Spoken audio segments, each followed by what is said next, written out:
जय श्री कृष्ण महाराज जी। जय श्री कृष्ण।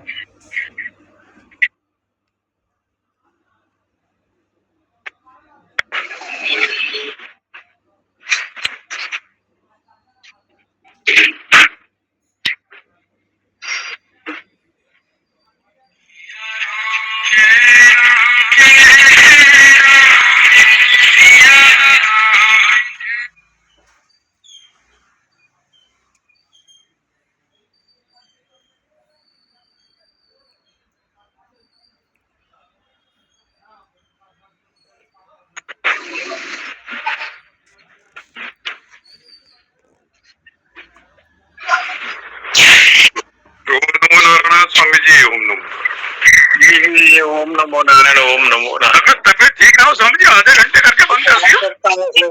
नहीं कोई नहीं चलेगा। मतलब अगर लगे वीकनेस है तो थोड़ा आधे घंटे में कर। ओम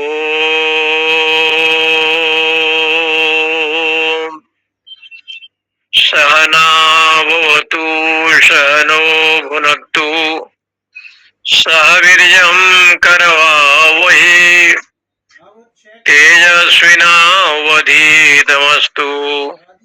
मा विद्विषावहै। ओम शांति शांति शांति। अखंड मंडलाकारं व्याप्तं येन चराचरं तत्पदं दर्शितं येन तस्मै श्री गुरवे नमः। शंकरं शंकराचार्यं केशवं बादरायणं सूत्रभाष्य कृतो वंदे भगवन्तो पुनः पुनः। ईश्वरो गुरुरात्मेति मूर्तिभेद विभागिने व्योमवद्व्याप्तदेहाय दक्षिणामूर्तये नमः। ओम शांति शांति शांति। श्री राम जय जय राम। श्री राम जय जय राम। श्री राम जय राम। श्री राम जय जय राम। श्री राम जय राम।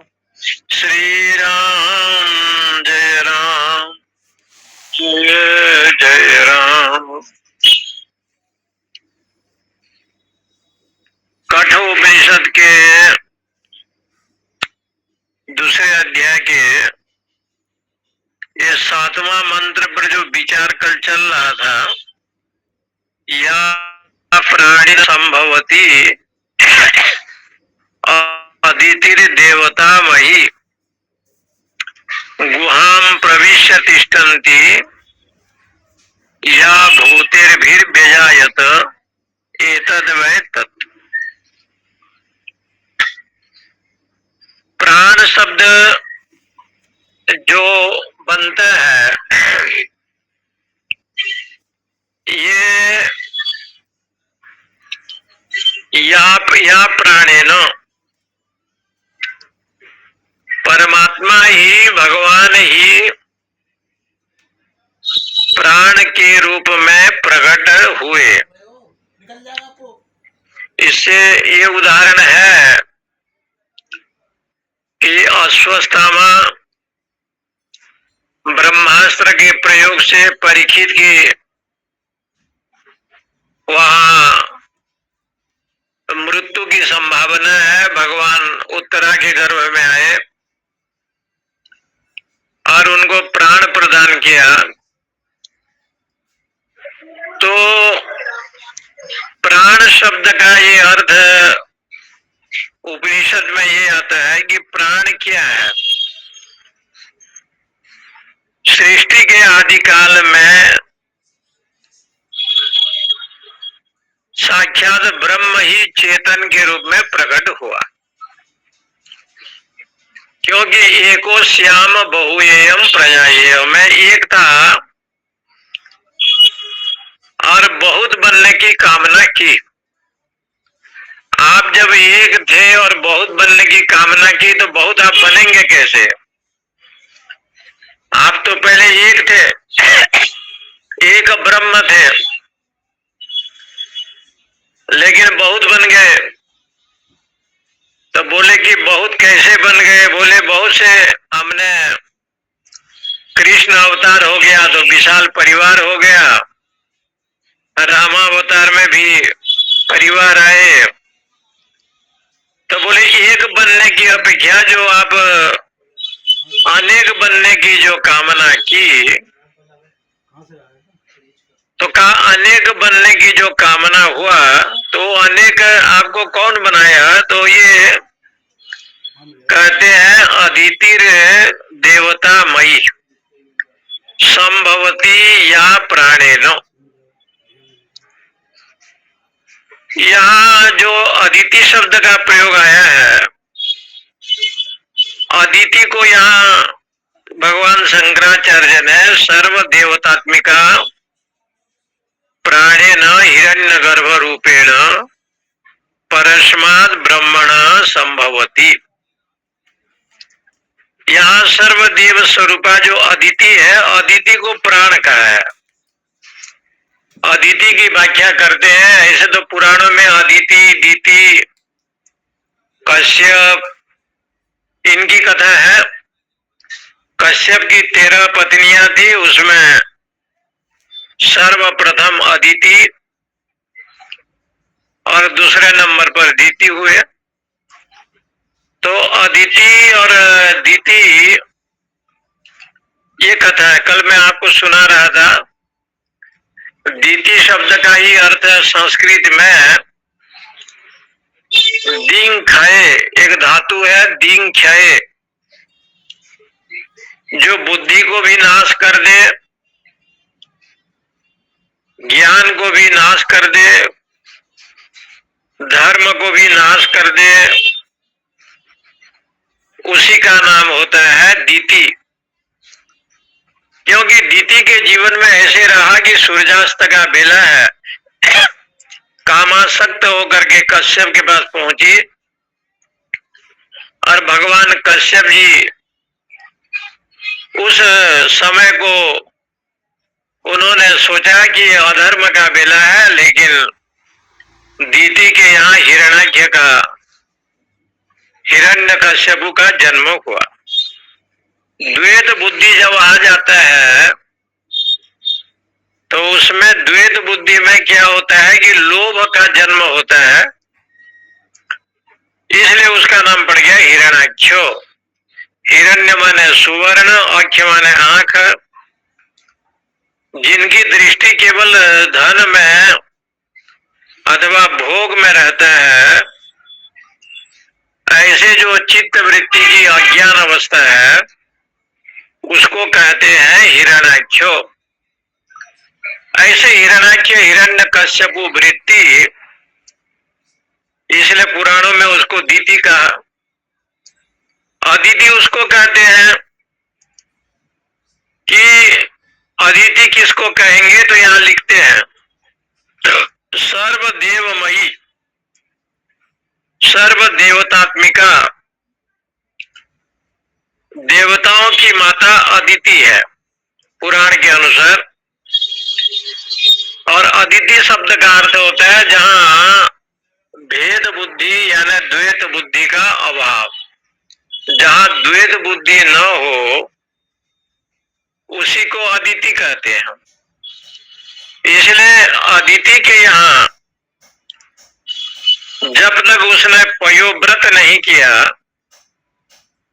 कई वर्षों तक दूध 1 गिलास लेकर के भजन करती थी, तप करती थी, हवन करती थी, और पयोव्रत के माध्यम से भगवान वामन अवतार हुए। वामन अवतार में परमात्मा ने जब वामन अवतार ग्रहण किया, उद्देश्य यहाँ किया था बलि की यहाँ दान मांगना। और शतक्रतु जो 100 यज्ञ करने जा रहा था, 99 पूरा हो गया था, 100 होने वाला था, और जा करके दान मांगना है, दाता के रूप में बलि को दिखाना है और याचक के रूप में स्वयं भगवान को आना है। याचक वृत्ति एक ऐसी वृत्ति है कि वो दाता से कभी भी बड़ा नहीं हो सकता। इंद्र कर्ण के यहाँ कवच कुंडल मांगने के लिए गया, फिर भी इंद्र मांगा और कर्ण ने दिया। दाता कर्ण है, इंद्र नहीं। इंद्र तो याचक है, स्वर्ग के देवता होने पर भी याचक है। यहाँ जगत सृष्टा पालन करता अखिल ब्रह्मांड के नायक होने पर भी वामन यहाँ एक याचक है, कुछ मांग रहे हैं। बलि के यहाँ जब मांगने के लिए चले तो अदिति ने पूछा कि बेटा आप भगवान के अवतारी हैं और बलि के यहाँ जाना है। तो भगवान ने कहा कि बलि के यहाँ जाना है लेकिन छोटा बन करके जाना पड़ेगा, याचक वृत्ति है, और जो भी दाता होता है वो सबसे बड़ा होता है। इसलिए इनको जो है ना अदिति शब्द का प्रयोग किया गया। तो बोले अदिति शब्द क्यों कहा गया? बोले द्वैत बुद्धि का अभाव उस माता जी में नहीं था, इसलिए उनको कहते हैं अदिति। ये पौराणिक कथा है, लेकिन यहाँ पर जो अदिति है ये प्राण को कहा गया है। अदिति देवतात्मिका प्राणेनो, शंकराचार्य ने लिखा है कि प्राण शब्द जो है ना अदिति का नाम है। वो क्या करती है? हिरण्यगर्भ रूपेण, जैसे अदिति के पुत्र भगवान वामन हुए, शुद्ध संकल्प से उनका प्रकट हुआ, वामन अवतार हुए। ऐसे कहते हैं जो प्राण है भगवान, जो शुद्ध ब्रह्म है, वो वहां से उनके संकल्प से हिरण्यगर्भ रूपेण यस्मात् ब्रह्मण संभवति, उस ब्रह्म से हिरण्यगर्भ का अर्थ है प्रजापति। ये प्रजापति का जन्म हुआ। अब प्रजापति का जब जन्म हुआ, क्योंकि ब्रह्मा जी के कई पुत्र हुए, सबको उन्होंने आज्ञा की कि तुम जाकर के संसार करो, लेकिन वो प्रवृत्ति मार्ग में नहीं गए। जैसे सुक है, सनकादि है, नारद हैं और ऐसे कई ऋषि पुत्र हैं जो निवृत्ति मार्ग के आचार्य हैं। प्रवृत्ति मार्ग के आचार्य ब्रह्मा जी को जब नहीं हुआ तो बड़े दुखी हुए और तप स्वरूप जो है ना एक पुत्र का जन्म दिया, उसका नाम हिरण्यगर्भ पड़ा। यही हिरण्यगर्भ जो निष्कल परम ब्रह्म परमात्मा है, उनकी इच्छा से इनका जन्म हुआ। तब कहा कि वो हिरण्यगर्भ का जब जन्म हुआ, हिरण्यगर्भ रूपेण परस्मात् ब्रह्मण संभवति, परमात्मा से उनके संकल्प से जब जन्म हुआ तो कहा संसार बनाना है। संसार यदि बनाना है तो कैसे करें? तब कहा शब्दादीनाम अदनाद अदिति। तो उन्होंने अपने संकल्प से 5 विषय को, पहले प्राण हुआ, तस्मात् जायते प्राण, प्राण की उत्पत्ति हुई चेतन की। उसके बाद पंचभूतादि हुए और उसी संकल्प से शब्द स्पर्श रूप रस गंध, ये 5 विषय हुए। शब्द स्पर्श रूप रस गंध 5 विषय। 5 विषय ज्ञानी के पास भी रहते हैं, अज्ञानी के पास भी रहते हैं। ज्ञानी 5 विषय को लेकर के भगवत कथा में ही श्रवण मनन निधिध्यासन से ही अपना जीवन यापन करता है, और अज्ञानी जो होता है वो अविद्या से ग्रस्त होकर के संसार के पदार्थों में विषयों को रमण करता है। इसलिए ये जो विषय है बंधन का कारण है, इसलिए बदनाति इति विषया, जो बांध ले उसको विषय कहते हैं। इंद्रियों के, ज्ञानेंद्रियों के द्वारा जो जीव को मोहित कर ले उसको कहते हैं विषय। बी उपसर्ग पूर्वक सिंह बंधन है धातु का रूप है, सिंह बंधन है। सिंह बंधन है धातु से बी उपसर्ग लगाएंगे तो शब्द बनता है विषय। जो बंधनानुकूल व्यापार है उसको विषय कहा। इसलिए वो विषय क्या करते हैं, बांध लेते हैं। और क्यों बांध लेते हैं, वो भोगादि के लिए, विलास आदि के लिए,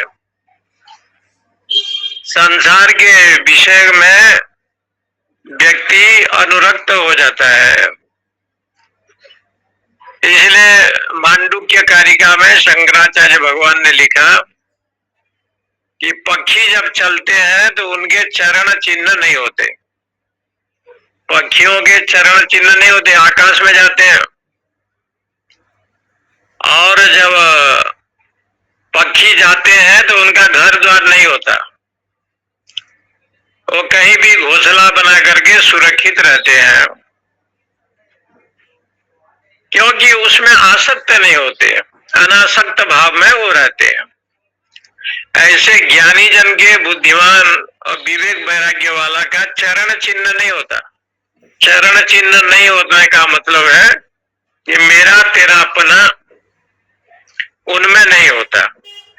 इसलिए ये कहते हैं कि ऐसे जो विषय है, शब्द, भगवान की कथा सुनता है शब्द के द्वारा, कान से श्रवण करता है, इसलिए वो जो भाव है वो बंधन का हेतु नहीं है, वो मोक्ष का हेतु है।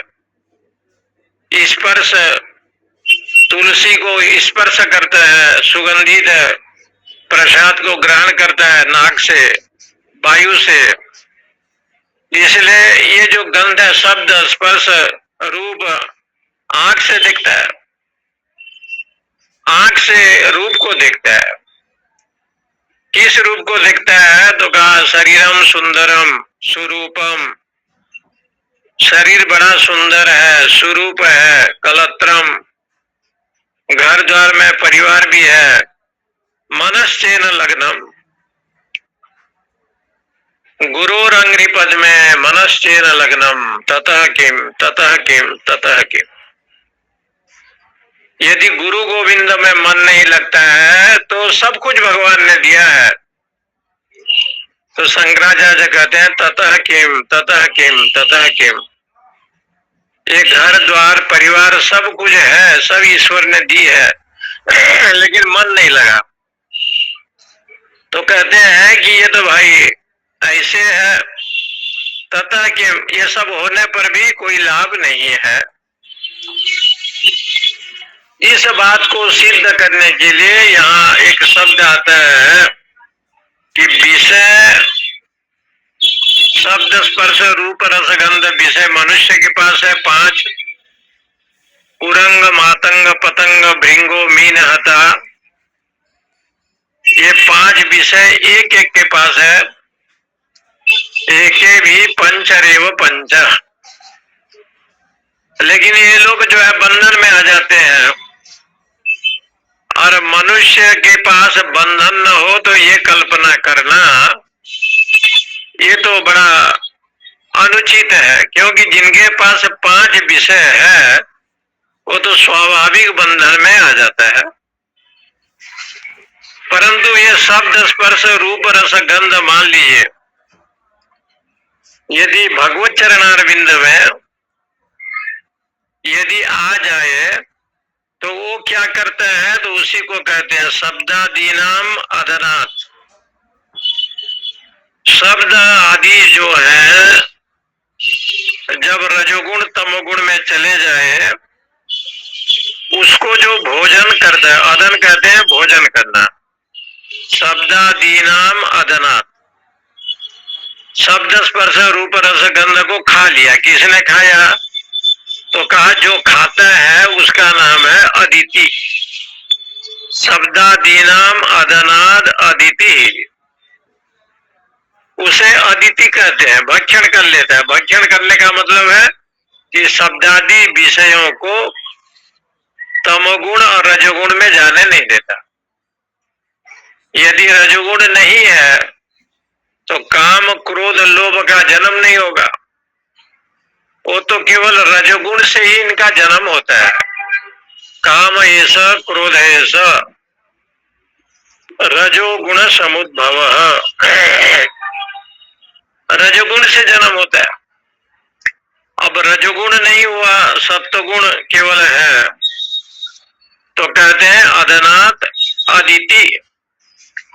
जो इनको भक्षण करे उसको अदिति कहते हैं। एक अर्थ ये है, शब्दादीनाम अदनाद अदिति ताम पूर्ववत गुहाम प्रविश्य तिष्ठन्ति अदितिम। ऐसा जो अदिति है उसको ब्रह्म कहा गया, क्योंकि सबको भक्षण कर लेता है। इसका मतलब हो गया कि जब आप ब्रह्म तत्व का विचार करेंगे और परमात्मा के नित्य निरंतर श्रवण मनन निधि ध्यासन करेंगे तो उस समय जो है ना, ये जो विषय है ना, ये शुद्ध सात्विक गुण होने के कारण से संसार के प्रपंच में नहीं रहते हैं, तो विषय रहेंगे, ये पंच विषय रहते हैं। लेकिन ये पांच विषय क्या है, जब ब्रह्म परक हो जाएगा तो संसार में रहने पर भी संसार की इच्छा नहीं करेगा, संसार की कामना नहीं करेगा। इसलिए कहा गया है एक संग नहीं होई भुआलू, एक साथ रोना और एक साथ हंसना संभव नहीं है। केकई ने कहा कि एक साथ आप हंसेंगे और रोएंगे संभव नहीं है। राम जी को वनवास देना है तो दीजिए या राजगद्दी दीजिए, लेकिन एक संग नहीं होई भुआलू। एक संग राजा नहीं हो सकता, फुला हो कि गालू। इसी प्रकार से एक संग विद्या और अविद्या नहीं होगा। विद्या का जो फल है वो सुख है और अविद्या का जो फल है वो दुख है। विद्या का जो विषय है वो ज्ञान है, अविद्या का जो विषय है वो कर्म उपासना है। विद्या का जो फल है वो ब्रह्म प्राप्ति है और अविद्या का जो फल है वो फलाशक्ति भाव से आपके कर्मानुसार चंद्रलोक, सूर्यलोक, उत्तरायण, दक्षिणायन ये सब है। विद्या का जो फल है शास्त्र में लिखा है वो अज्ञान का नाश करके विद्या अमृतम अश्नुते। इसलिए एक अर्थ ये है, अदिति को ब्रह्म रूप में कहा गया। उस अदिति जो है संपूर्ण प्राणी में व्यापक है, इसलिए उसको अदिति कहते हैं। द्वैत बुद्धि का अभाव हो गया इसलिए भी अदिति कहते हैं। और अदिति शब्द का एक अर्थ यहाँ पर यह है कि उस परमात्मा से जिसका प्रागट्य हुआ है उसको भी अदिति माने हिरण्यगर्भ कहते हैं। अर्थ यही है यहाँ पर उपनिषद में जो लिखा है। और भाष्यकार ने जो यहाँ अदिति शब्द किया गया है, अदिति देवता मई, देवता का माता अदिति है। जस जस बदन सुरसा बढ़ावा, सुरसा ने जितना बदन बढ़ाया हनुमान जी और बढ़े, लेकिन धीरे धीरे उन्होंने कहा कि इसका मुख मंडल बहुत व्यापक है, तो सूक्ष्म रूप धरिश यही दिखावा। और जब सूक्ष्म बनकर के पेट से निकल गए उधर से, तो सुरसा ने उनको आशीर्वाद दिया, कहा कि वास्तविक में बुद्धिमान तुम है। वहां भी अदिति शब्द का प्रयोग आता है, देव माता। ये जो देव माता ने जो परीक्षा ली, क्योंकि वो जितना उसने बड़ा हुआ, क्योंकि वो तो उसका नाम हिरण्यगर्भ है ना, हिरण्यगर्भ, जिसके गर्भ के अंदर ब्रह्मांड है उसको कहते हैं हिरण्यगर्भ। और वो तो ऐसे भी बड़ा है, प्रपंच है। और वहां पर आपको बड़ा होकर के जाने से उस विषय को पार नहीं कर सकते। इसलिए उन्होंने कहा कि भाई वास्तविक में बड़े होने का जरूरत नहीं है, इनके मुख से ही निकल जाना ही बुद्धिमत्ता है। तो मुख से कैसे निकलेगा, तो सूक्ष्म रूप धरिष्य ही दिखावा। अति लघु रूप का धारण करके हनुमान जी बाहर हुए। तो इससे सिद्ध होता है कि भक्त हो या संत हो, जब तक अपने को लघु रूप धारण नहीं करता तो ये प्रपंच से वो कभी भी बाहर नहीं जा सकता। ये प्रपंच से बाहर जाने का एक उपाय है। इसलिए हमारे शास्त्रों में बार बार लिखा है, काव्य शास्त्र विनोदेन कालो गच्छति धीमताम। गीता उपनिषद वेदांत के शास्त्र से अपना जीवन व्यतीत करता है। निद्रा कलहेन वा, निद्रया सो करके, कलह से साधक जो है ना अपना जीवन व्यतीत नहीं करता। और अज्ञानी जो होता है निद्रया कलहेन वा, कलह के द्वारा, निद्रा के द्वारा वो जिंदगी व्यतीत करता है। इसलिए यहाँ पर ये कहते हैं, ऐसा जो ब्रह्म तत्व है वही तू है। अरण्यो निहितो जात वेदा गर्भ इव सुभृतो गर्भिणी दिवे दीवैद्यो जागृवत जागृवद्भिर हविस्मद्भिर मनुष्येभिरग्निः एतद् वै तत् अरण्यो निहित जातवेदा गर्भ इव सुभृतो गर्भिणी भी दिवे दीवैद्यो जागृवद्भिः हविस्मद्भिः मनुष्येभिः अग्नि एतद् वै तत्।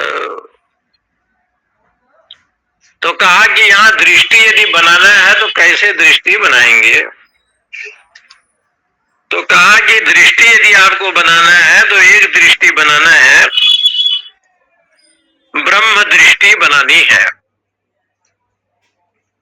और ब्रह्म दृष्टि बनाने के लिए अष्टावक्र जी ने कहा कि राजा जनक, आपके सभा में बड़े बड़े विद्वान हैं, लेकिन दृष्टि जो है ब्रह्म दृष्टि नहीं लगता। बोले ब्रह्म दृष्टि नहीं है तो क्या है, बोले देह दृष्टि है।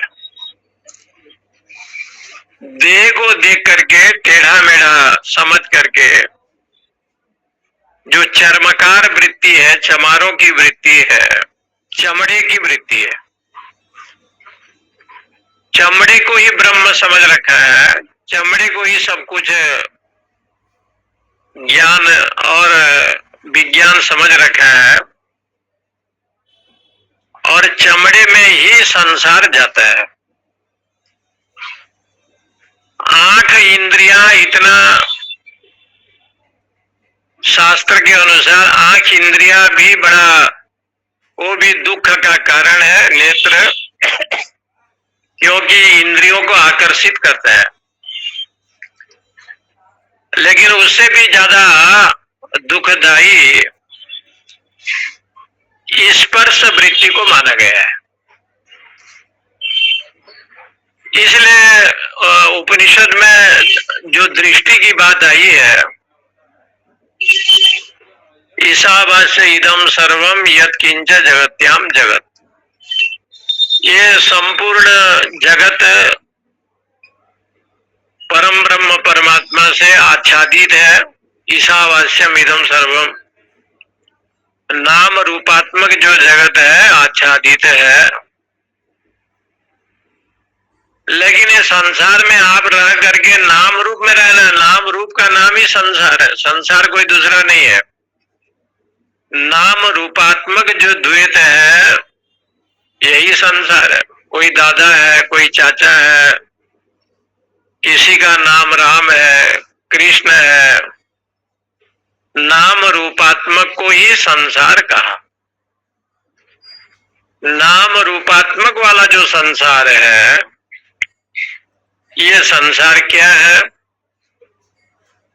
बोले कि ये संसार में माँ गृध कस्य धनम, ये जो धन है, माँ गृध, माँ गृध का मतलब हो गया ये जो धन है किसी का नहीं है। जब किसी का धन नहीं है तो ये है क्या? तो कहा ये धन जो है ये परमात्मा का है। माँ गृध कस्य धनम, धन किसी का है ये देखा नहीं गया है, धन है ये देखा गया है, और धन को लेकर के आप नहीं जा सकते। इसलिए उन्होंने कहा माँ गृध, धन की आकांक्षा न करो। बोले कैसे करें? गीध दृष्टि से आकांक्षा न करो। धन की आकांक्षा तो करो, लेकिन जो गीध दृष्टि होता है वो गीध ऊपर में उड़ता है, लेकिन दृष्टि जो है मांसादी में होता है। ऐसे दृष्टि जो है ना व्यक्ति न बनावे। इसलिए वहां लिखता है स्वीद धनम, धन किसी का नहीं है, धन किसी का नहीं है। इसलिए माँ गृध कस्य स्वीद धनम तेन त्यक्तेन भुंजिता, त्याग पूर्वक ही भोग करना चाहिए। त्याग शब्द का अर्थ होता है विषयगत देश को लेकर के जो संसार का भोग है उसको छोड़ना चाहिए। तेन त्यक्तेन भुंजिता माँ गृध कस्य धनम। तो वो जो धन होता है वो किसी का नहीं है। इसका मतलब हो गया समुद्र मंथन में लक्ष्मी जी प्रकट हुई, समुद्र मंथन में बड़े बड़े रत्न आए, उच्चश्रवा घोड़ा आया, हाथी आया, लेकिन जितने रत्न निकले और घोड़ा निकला, उच्चश्रवा घोड़ा, ऐरावत हाथी, उसको लिया किसने? बोले देवता लिए। सब देवता लेकर के चले गए। देवता सत्व गुणी है और देवता है तो दिव्य जितने वस्तु था वो ले गए। अब समुद्र मंथन हुआ तो भगवती लक्ष्मी आई। लक्ष्मी जो है धन की अधिष्ठात्री देवी है, तो नारायण के पास चली गई। अब वहां पर जब मंथन किया गया तो वहां दो चीज निकला। बोले एक तो अमृत निकला, एक गरल निकला। अमृत को लेकर के कौन गया? तो कहा अमृत को लेकर के देवता गए। भले भगवान को मोहिनी अवतार लेना पड़ा, धन्वंतरी अवतार लेना पड़ा, लेकिन अमृत का जो घड़ा है वो अमृत कहाँ चला गया? बोले देवलोक में। अब रही विष, विष को लेना है तो असुरों ने मना कर दिया कि विष को हम नहीं ले सकते। देवता ने कहा कि हम नहीं ले सकते, और विष को लेने का काम जो है साक्षात महादेव जी ने किया, और आपका नीलकंठ नाम पड़ा। तो कहना यह है कि संसार एक समुद्र है। ये समुद्र को जब आप मंथन करेंगे, देखेंगे, विचारेंगे, तो बहुत अच्छी अच्छी वस्तु मिला, अच्छे अच्छे सोना चांदी हीरा नीला सब मिला, लेकिन उसको भोगने के लिए देवलोक चले गए और देवता लोग ले जाते हैं। देवता लोग ले जाने का मतलब है वो दिव्य लोक में जाएगा अथवा मनुष्य लोक में जाएगा। परंतु वो जो धन मिला, लक्ष्मी, वो तो भगवान के चरणों में चली गई, उनको पति के रूप में वर्ण किया। इसलिए ये कहते हैं कि ऐसे एक जो शास्त्रों में वर्णन है, लेकिन जब मंथन हुआ तो समुद्र में अमृत निकला, और अमृत के बाद विष निकला। इससे सिद्ध ये होता है कि अमृत हो गया ब्रह्म विद्या और विष हो गया संसार के भोग पदार्थ। ये संसार के जो विषय पदार्थ हैं, इसको कौन ग्रहण करता है? बोले शिव ही ग्रहण करता है। शिव शब्द का अर्थ हो गया कल्याण स्वरूप। कल्याण स्वरूप परमात्मा क्या करता है? और जो अमृत निकला, ये अमृत कौन है? तो वहां पर प्रसंग आया है, अरण्य निहितो जात वेदा गर्भ इव सुब्रितो गर्भणी भी। तो कैसे है? तो ये कहते हैं अरण्यो निहितो, अरण्य के लकड़ी को किसी ने लाया और वहां पर उस अरणी के बीच में रखा, और उसको जब घर्षण किया, जात वेदा, अग्नि प्रकट हुआ। दोनों अरणी के बीच में अग्नि थे, भगवान है। गर्भ इव सुब्रितो गर्भणी भी, जैसे कोई देवी गर्भिणी है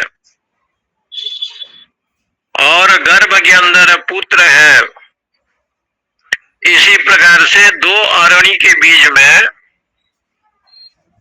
वो अग्नि भगवान है। इसलिए कहते हैं अरण्यो निहितो जात वेदा गर्भ जात वेदा। अग्नि को जात वेदा कहा गया है। ये प्रसंग केन उपनिषद में भी आया। जब उसने पूछा कि तुम कौन हो, तो अग्नि ने कहा अहम जात वेदसो, मैं जात वेदा हूं, अग्नि हूं, सबको जलाती हूं। तो कहा ये घास को जलाओ, तो घास को जला नहीं पाए। अग्नि दुखी होकर के चला गया, वायु तिनका को उड़ा नहीं पाए। और उस समय यज्ञ जो प्रकट हुए थे, इंद्र जब गया तो उमा के रूप में प्रकट हुए। उमा जी ने कहा कि मेरा नाम उमा है, तुम इंद्र हो।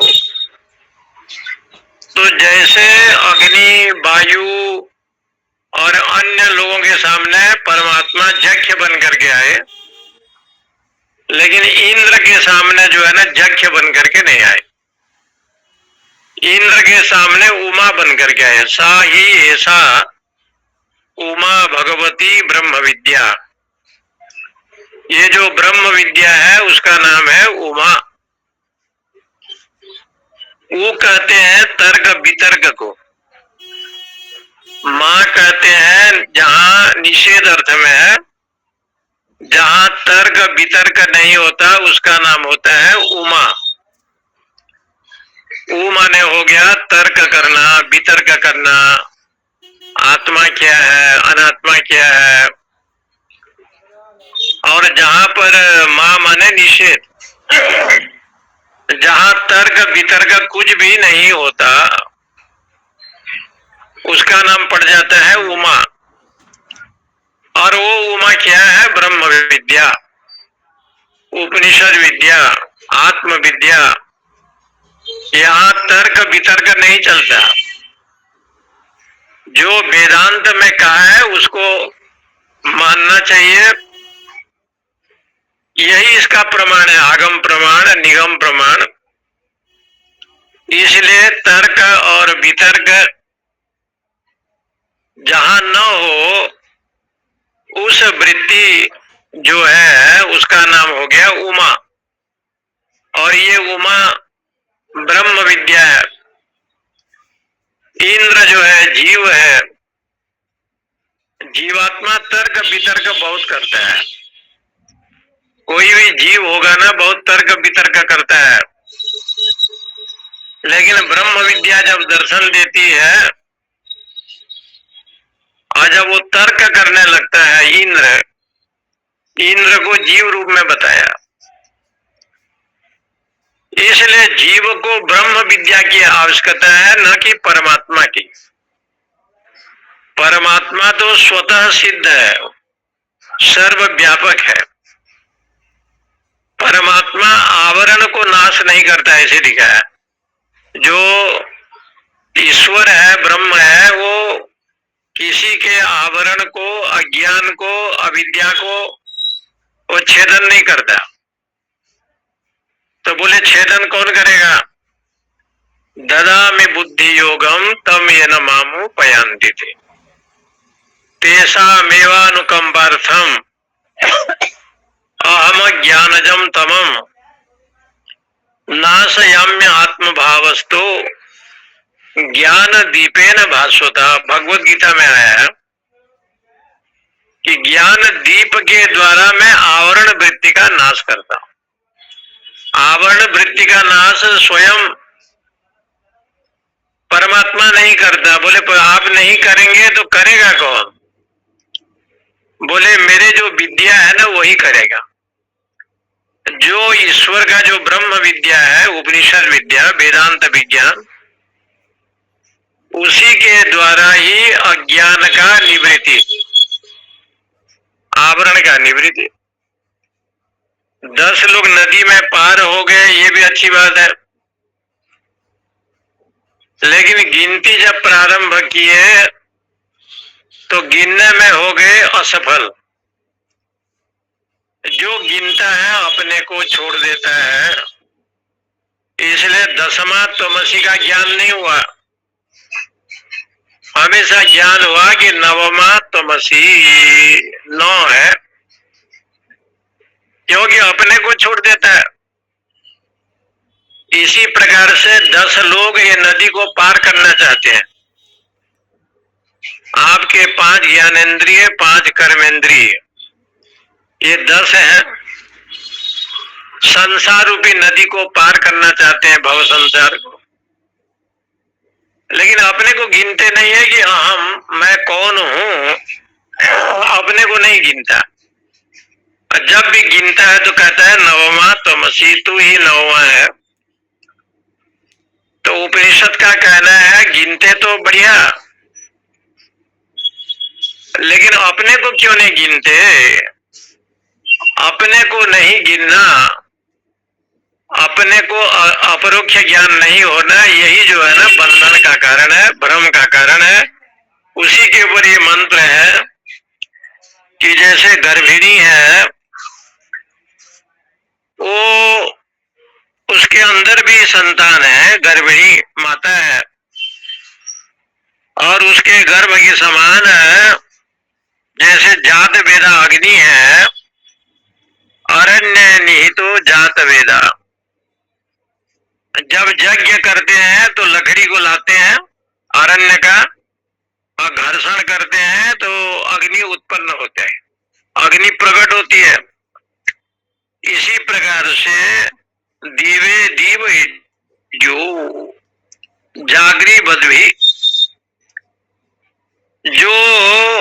दीवे जो प्रकाश स्वरूप है, जो दीव है, जो इस प्रकार से ईड्य स्तुति योग्य है, जागृत भी भली भांति साधक अपने साधना के द्वारा जागृत विकार तो होता है, प्रमाद रहित हो करके हविष मत भी मनुष्य भी, ऐसा जो मनुष्य है प्रमाद शून्य, ऐसे मनुष्य के द्वारा अग्नि, वो जो अग्नि जो लकड़ी से उत्पन्न हुआ, जैसे वो अग्नि है, ऐसे अग्नि माने ब्रह्म तत्व।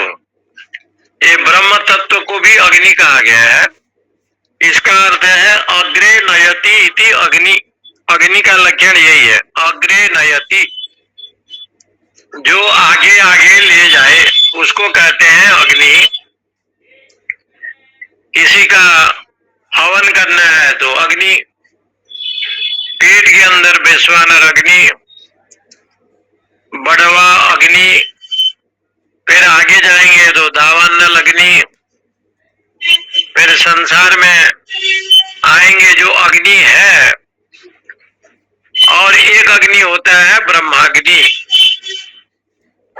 ब्रह्माग्नि को कहीं कहीं बताया है ज्ञानाग्नि, ज्ञान अग्नि। सत्संग को भी अग्नि बताया, ज्ञान अग्नि। स्वाध्याय को भी बताया। इसलिए ज्ञान अग्नि क्या करता है, भस्मसात कुरुते तथा, भस्मसात कुरुते तथा, इसलिए वो भस्म कर देता है लकड़ी को। और जब गीली लकड़ी होगा तो धुआं निकलता है,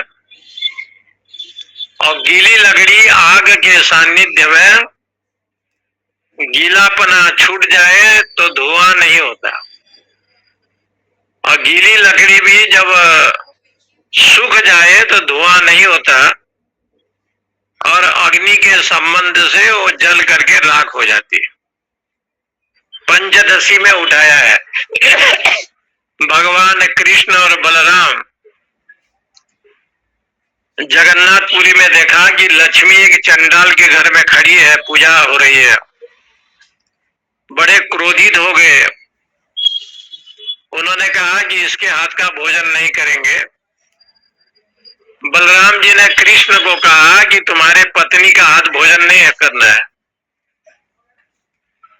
तो जगन्नाथपुरी मंदिर से लक्ष्मी को तिरस्कार कर दिया गया, और यही लक्ष्मी जहाँ चंडाल के एरिया था वही मंदिर बना करके रही। कई वर्ष तक इनको भोजन नहीं मिला, लक्ष्मी का श्राप मिला, और दोनों लोग घूमते घूमते वो जो जहाँ ये चंडाल लोग रहते थे वहां पहुंचे, तो एक सुंदर महल में प्रवेश किए। और महल की जो रानी थी उसने कहा कि क्या चाहिए आपको, क्या सेवा? बोले भोजन करना है। तो पूछा गया कि हम लोग तो जात में चंडाल हैं, हमारा हाथ का पानी चलेगा? बलराम जी ने कहा पानी तो नहीं चलेगा, लेकिन भोजन वोजन का जो सामग्री है दे दो। उस समय चूल्हा था, सब कुछ लक्ष्मी जी ने दिया, और जैसे चूल्हा में लकड़ी को डाला तो केवल धुआं उठे, जले नहीं। जल तो है वो आग, लेकिन भयंकर धुआं। गुस्से में आकर के बलदेव जी ने लकड़ी से उस जो भांड है उसको फोड़ दिया। भगवान ने समझाया कि ये लकड़ी गीली हो सकती है, गीला लकड़ी, इसलिए धुआं है। बाद में महालक्ष्मी ने आकर के दोनों भाई को प्रणाम किया, और भगवती ने अपना परिचय दिया कि मैं साक्षात ब्रह्म विद्या स्वरूपिणी हूँ, अहम ब्रह्म विद्या स्वरूपिणी। तो ये जो धुआं है, ये धुआं गीली लकड़ी में निकलता है, यही यहाँ का कहना है। इसी प्रकार से चित्त वृत्ति जब वासना से युक्त होता है ना, वो गीला लकड़ी के समान हो गया। आप कितना भी उसको ज्ञान दें, वह धुआं ही निकलेगा, वो लकड़ी जलेगा नहीं। इसलिए ये कहते हैं कि वो लकड़ी को जलाने की एक प्रक्रिया है, जागरी बदभी। प्रमाद शून्य हो करके आप स्वाध्याय सत्संग करें। हविष मधुरी, जब लोग होम करता है, होम का सामग्री लाता है, और उस समय मनुष्य भी अग्नि, और होम सामग्री से अग्नि का जो स्तवन किया जाता है, तो जमराज जी कहते हैं वो अग्नि कौन है? बोले ब्रह्मा। अग्नि वै तत्, एतद वै तत्, वही अग्नि को ब्रह्म समझो। यो अधियज्ञ, ये अधियज्ञ के रूप में यहाँ ये कथा है। उत्तर अधरय अरण्यो, ये जो जात वेदा है ये अधियज्ञ के रूप में है। गीता जी में भगवान ने कहा है को अधियज्ञ, वहां पर अधियज्ञ क्या है, अधिष्ठान क्या है, तो वहां पर भी ये प्रसंग आया है गीता जी में। सर्व हविषाम भोक्ता, ये जात वेदा ऊपर और नीचे होता है, इसलिए इसको कहते हैं अधियज्ञ। और संपूर्ण घी आहुति का भोजन लेता है, इसलिए अध्यात्म है। उससे जो है व्यक्ति का प्रारब्ध कहे या उसका सूक्ष्म जो भाग है अदृष्ट, ये अदृष्टि की प्राप्ति होता है। इसलिए अध्यात्म रूप में भी अग्नि है, अधियज्ञ के रूप में भी है, अधिभूत के रूप में भी वही है। इसलिए कहते हैं जैसे अग्नि है, वो अग्नि कोई दूसरा नहीं है, साक्षात मैं ही हूँ, ब्रह्म ही अग्नि है।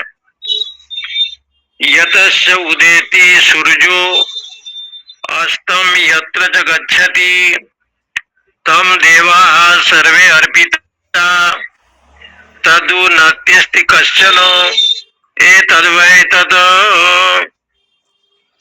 यतस्य उदेति सूर्य,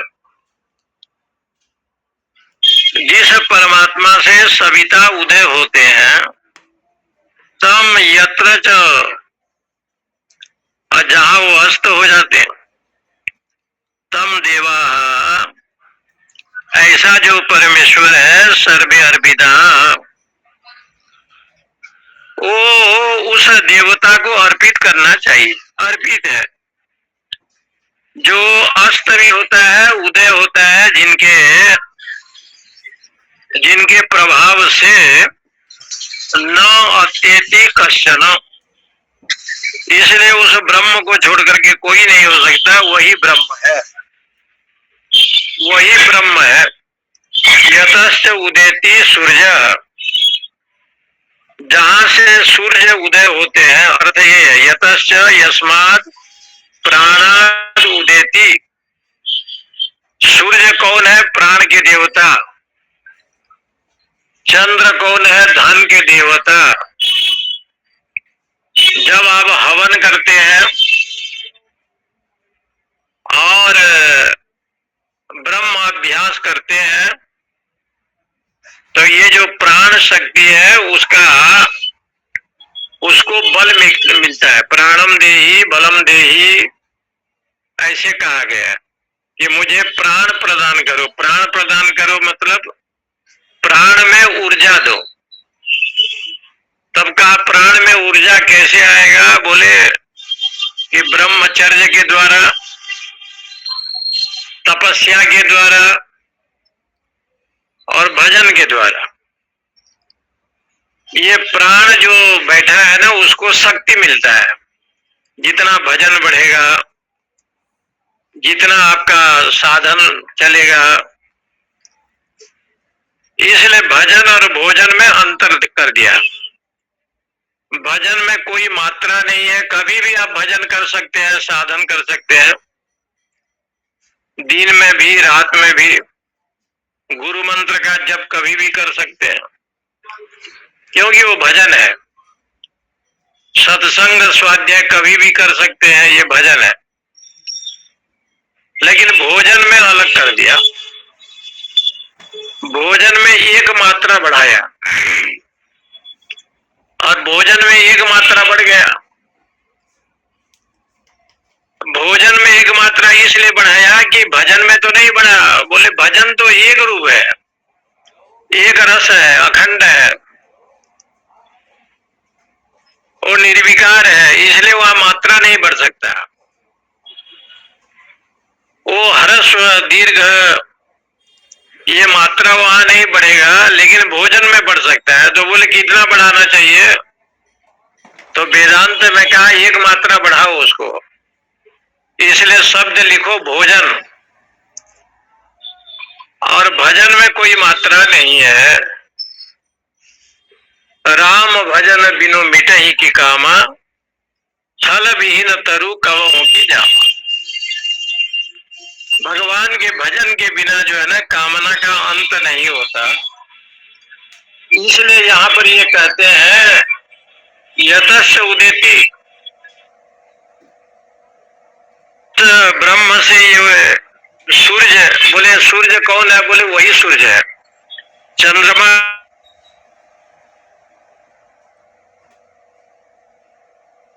है, सूर्य चंद्र, सूर्य प्राण के देवता, चंद्रमा धन के देवता। चंद्रमा की ज्योत्सना से धन की वृद्धि, गेहूं चावल इत्यादि जो भी होते हैं। और इसलिए सूर्य की, प्राण की देवता सूर्य है, इसलिए सूर्योदय होने से नींद खुल जाती है। और जब आप सोते हैं, यह जागृत है स्वप्न मुदेती, आपको सुलाता कौन है? सो गए और सूर्य के उदय के पहले उठ गए। उठाने वाला कौन है? सुलाने वाला कौन है? शंकराचार्य भगवान से लोगों ने पूछा कि सुप्तस्य, ये सो गया, तथैवेति दुरंगमम ज्योतिखाम ज्योतिरेकन, उठ गया। बोले जिसने सुलाया वही उठाया, इसलिए सुलाने वाला भी वही परमात्मा है, उठाने वाला भी वही परमात्मा है। इसलिए मंत्र कहते हैं तदेवा सर्वे ही अर्पिता। इसलिए अन्नादि बाणादि भागादि जितने हैं ये संपूर्ण देवता उनके आश्रय है। नात्येति कश्चन, उसे छोड़ करके कोई दूसरा नहीं है। एतद वैतत्, यही ब्रह्म है, इसी को ही ब्रह्म कहा गया। इसलिए ये शब्द को जब देखा भगवान भाष्यकार ने, तो उन्होंने श्लोक बनाया। उन्होंने कहा कि प्रातः जब मैं उठूंगा तो परमात्मा का स्मरण करता हूं। प्रातः स्मरामि संस्फुरद आत्मतत्वम, सच्चित हंस गति तुर्यम, प्रातः भजामि तमसा परमर्क वर्णम, तद ब्रह्म निष्कलमहम न च भूत संग। जब मैं प्रातः उठता हूं तो पहले स्मरण करो। प्रातः स्मरामि, हृदय में संस्फुरद आत्म तत्व प्राण के रूप में विराजमान है। मुझे किसने सुलाया, किसने उठाया? मुझे भूख लगी तो किसने भोजन कराया? मुझे भूख क्यों लगी?